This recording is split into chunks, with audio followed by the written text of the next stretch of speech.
From Washington, D.C., this is Middle East Focus with Paul Salem. Welcome to Middle East Focus. I'm Greg Myre, national security correspondent for NPR and a non-resident scholar at the Middle East Institute. I'm filling in this week for Paul Salem, who is on vacation. Now, protests have broken out in Iran's capital several times in the past couple weeks. There have been clashes with police, and the Grand Bazaar in Tehran was temporarily closed. Like the protests that spread across the country last December and January, these demonstrations have focused mainly on Iran's struggling economy. The Iranian currency, the rial, has plummeted in value since President Trump announced in May that the United States would be pulling out of the Iran nuclear deal and that the U.S. would restore some economic sanctions. Since then, several large international business deals have been withdrawn. Trump has kept up the pressure by demanding that U.S. allies stop buying Iranian oil and risk sanctions if they keep doing so. So with me to discuss these developments is Alex Vatanka, senior fellow at the Middle East Institute and a leading analyst and commentator on Iran. Alex, thanks for joining us. Thank you, Greg. And also with me is Ahmad Majidyar, director of MEI's Iran Observed project. He closely follows the Iranian media and writes about Iran daily. Ahmad, thanks for joining us. Pleasure to be with you. Ahmad, let me start with you. What are the reasons behind these latest protests? The main reasons behind the protests are people's economic grievances, because recently the Iranian currency has been on free fall, unemployment has been soaring, and also inflation has been increasing. President Rouhani had promised that by signing the nuclear agreement with the United States and other Western powers, he would lift the sanctions and improve people's economic conditions. But already, although the sanctions had been lifted, most of the economic growth had been in the energy sector and in the oil sector, and that had not trickled down to the ordinary Iranians' livelihoods. So just give us an example. When we talk about this free fall of the currency, give us some numbers. Over the past 1 year, for example, the Iranian rial has lost half of its value. And now that the U.S. sanctions are coming back, it's expected that its value would decrease even further. Right. So what does a dollar get you? How many rials does a dollar get you today? The number actually is different because the official number is about 42,000 rials, while in the black market or in the unregulated market, it's about twice that amount. Right. And how widely is the black market used? The black market is actually used very widely because when people exchange goods, it is based on that number, not the official number provided by the government. So when we talk about the black market, it's almost the actual market as much as it's not like this underground market. No, it's more unregulated market rather than the black market in that sense. Right. Now, Alex, so here's the big question every time we raise when there's protests in Iran and we're looking at it from a distance. How big a threat is this to the regime, if at all? Greg, I think something more profound is happening overall. I mean, everything Ahmad just told you is true. The rial has dropped in value 40% since May of 8th, when President Trump announced that new sanctions will be imposed on Iran from 4th of November 2018. There's a psychological factor here that is underreported in Washington. I was talking to some colleagues, one of them who happens to be a frequent visitor to Grand Bazaar in Tehran. I said, what's going on? He said, look, there are plenty of goods to be sold, and people actually have hard currency. And here's the trouble. There's not enough confidence. The ones with a dollar are sitting on the dollar, thinking it's going to lose, or the rial is going to lose more value. They want to come in at the right time, sell the dollar then. People with goods, they don't want to sell. They want to hang on to the inventory, thinking in 6 months' time, if these sanctions really kick in, whatever it is I'm selling is going to be that much more valuable to me. The psychological factor is key, and I think that goes to a critical point here, which is a fundamental lack of trust in the regime and in the regime's ability to overcome whatever it is President Trump has in mind to do with the Islamic Republic. And there's nothing anybody really, as far as an economist is concerned, can do to remedy that situation. Has the regime learned anything? Because, we've seen these protests, again, just at the end of last year, beginning of this year, and going back, years. They break out periodically, and the economy is often a big part or the main part of the protest. Have they learned how to deal with this? Are they dealing it at least with a lighter hand in terms of the security forces? Are they saying anything to try to tamp down the currency's plunge? Unfortunately, the one consistent policy approach by the regime in Tehran is to walk around with a big stick. So, for instance, what we learned last week is that the head of the judiciary, Ayatollah Sadiq al-Larijani, his solution to the problem of what's going on with the currency market is to take a few of these traders and hang them. It's not going to work that way anymore. You got too many people who have families to feed and are no longer willing to sit there and just be scared away. So, yes, the regime knows what's going on. Some fundamental structural problems need to be fixed. One of them is prevalent corruption. Nepotism across the board.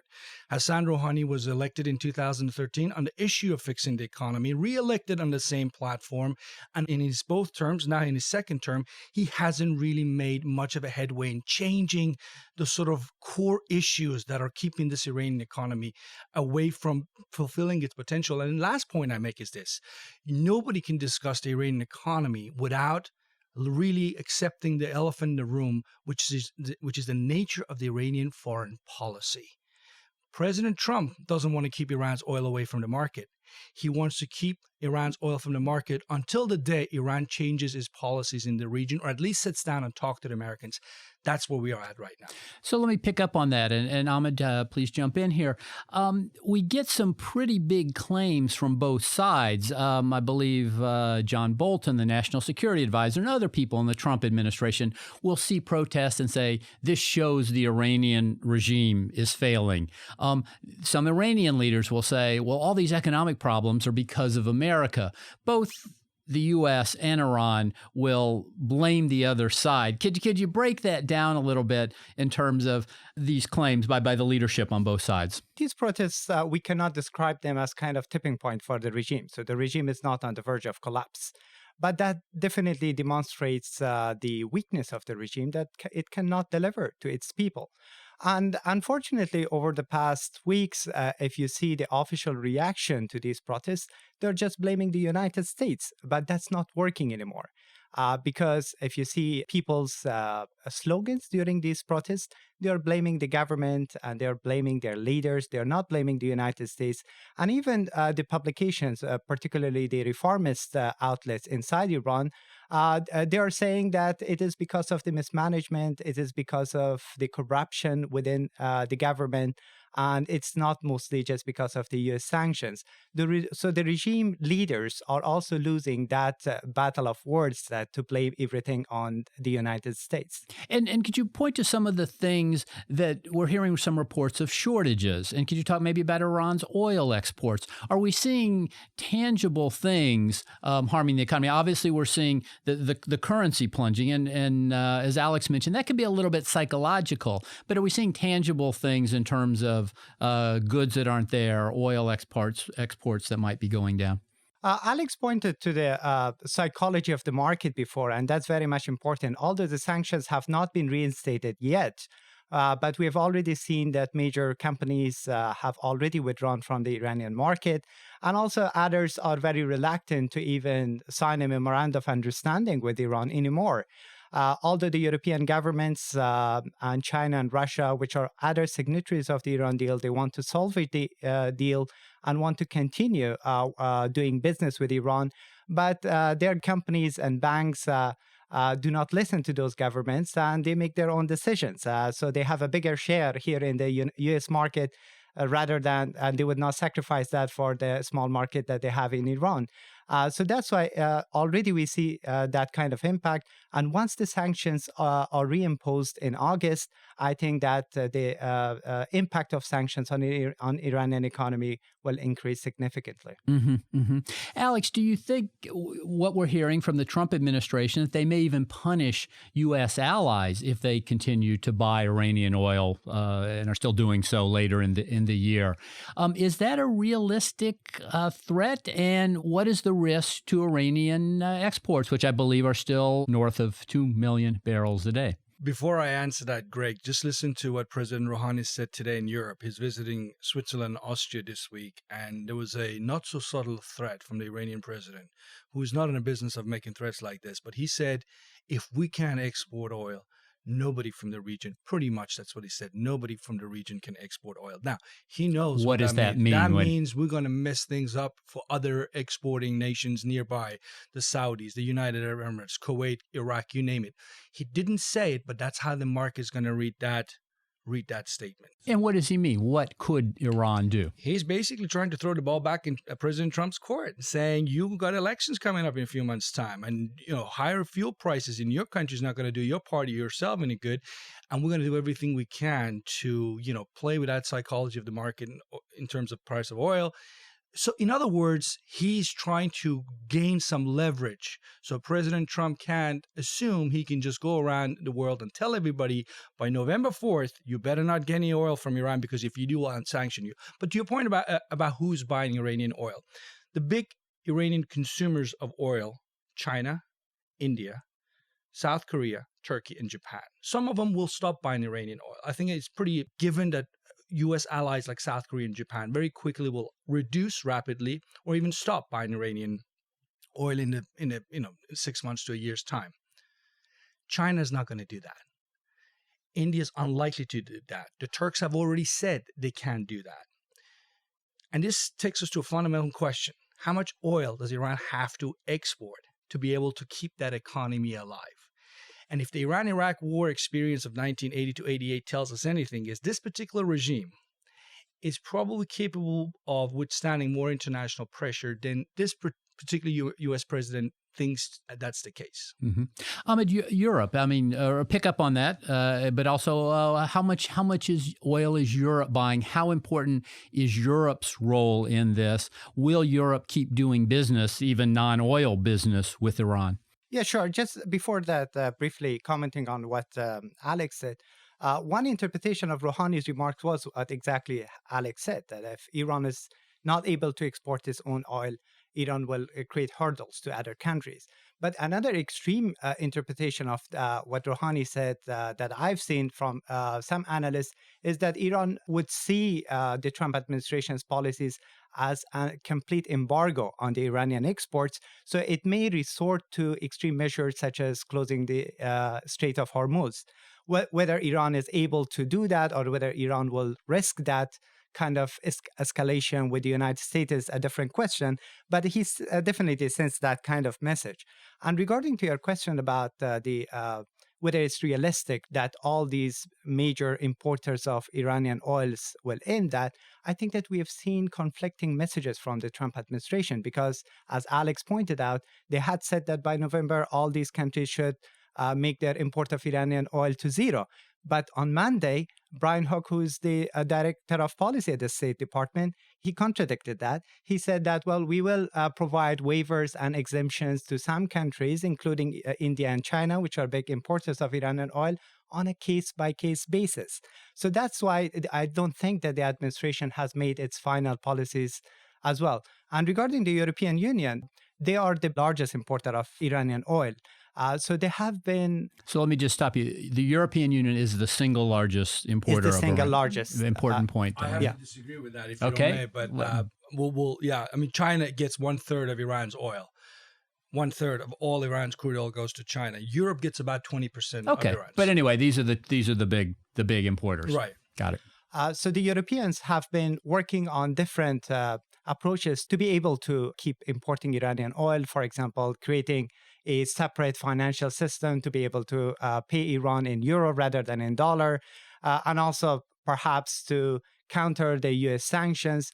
But ultimately, once the sanctions come back, I think that will be a very difficult task. Mm-hmm, mm-hmm.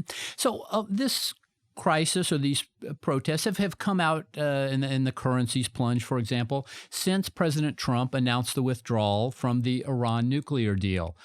But is the deal effectively going to stay in place? Are the Europeans and the Russians and Chinese going to go along? And is that okay? Does it mean more or less the deal will stay in place? And does that mean things might settle down in a little while? Or do you see further waves coming from this? I think what Rouhani is in Europe and hoping to achieve is a package of incentives provided to him by the Europeans that he can take back to Tehran and say to his detractors, the deal that we signed back in 2015 is a fundamentally good deal. The problem is not Iran, it's not the Europeans, it's not the Russians, not the Chinese. It's this individual in the White House right now, and he might be gone in 2 years' time. So please, hold back your fire. Let's see what happens. That is essentially Rouhani's pitch. Now, the big question is, what will the Europeans offer him? And nobody knows the answer to that right now.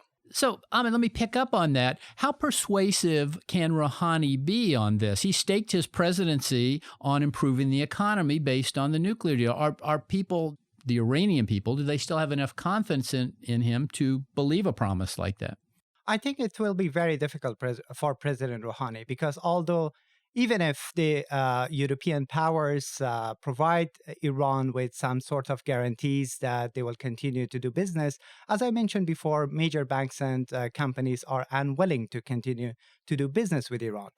So therefore, not just the Iranian people, but Rouhani's strong critics, the hardliners in Iran, will double down on pressuring the Rouhani government and trying to weaken him, showing to the Iranian people that dealing with the West has not worked out. Therefore, we should focus on what they call resistant economy, meaning that they're looking inwards and our own capacities rather than seeing Iran's economic improvement here in the West.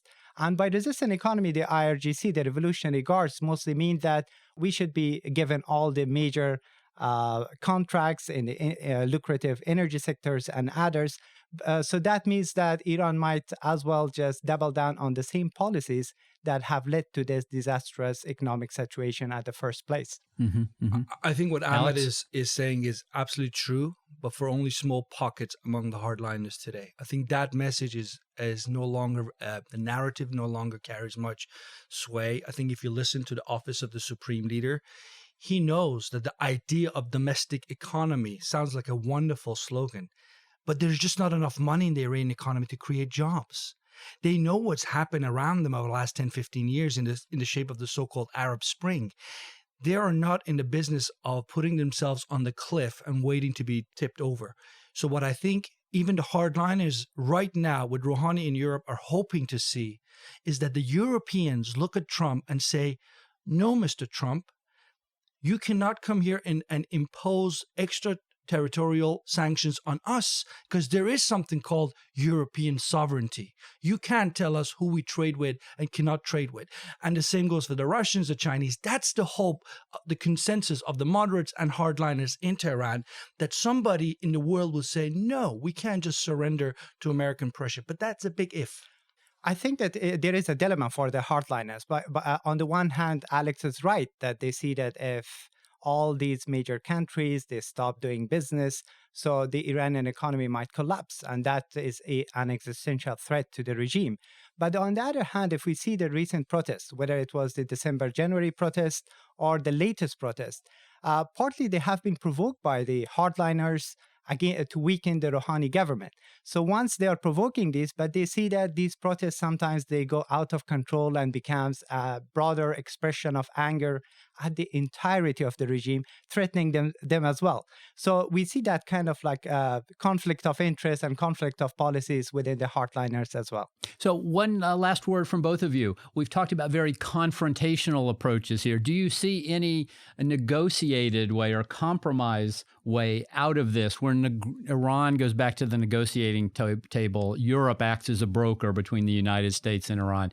Do you see any ways that this might calm down, or do you just see it likely to be inflamed further? I don't think that the Iranian government will negotiate directly with the United States and will accept all the 12 key requirements that Secretary Pompeo had laid out, which includes a permanent end to all enrichment, which means that withdrawal of all Iranian forces and also Iranian-led proxy forces from the region, and also an end to Iran's ballistic missile program.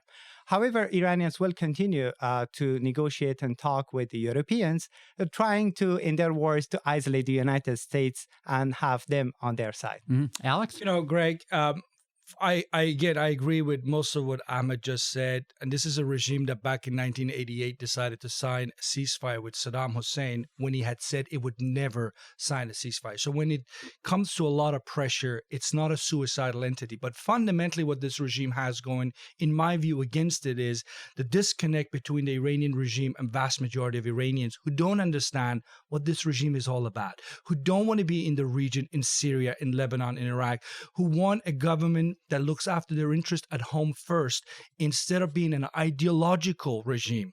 Because the ideology 40 years after Islamic Republic came to power no longer really sells well in Iran. Gentlemen, thank you very much. That's all the time we have for today. I'd like to thank our guests for this excellent discussion. Alex Vatanka is a senior fellow at the Middle East Institute. Alex, thank you. Thank you, Greg. And Ahmad Majidyar of MEI's Iran Observe Project. Thank you as well. Thank you, Greg. And to our listeners, if you enjoyed this program, please be sure to subscribe and share it with your friends. Send us your comments on Twitter and Facebook. I'm Greg Myre. Thanks for listening, and we'll be back next week with another edition of Middle East Focus. This has been a presentation of the Middle East Institute. To support MEI's programs and podcasts, please donate at www.mei.edu. Thank you for your support.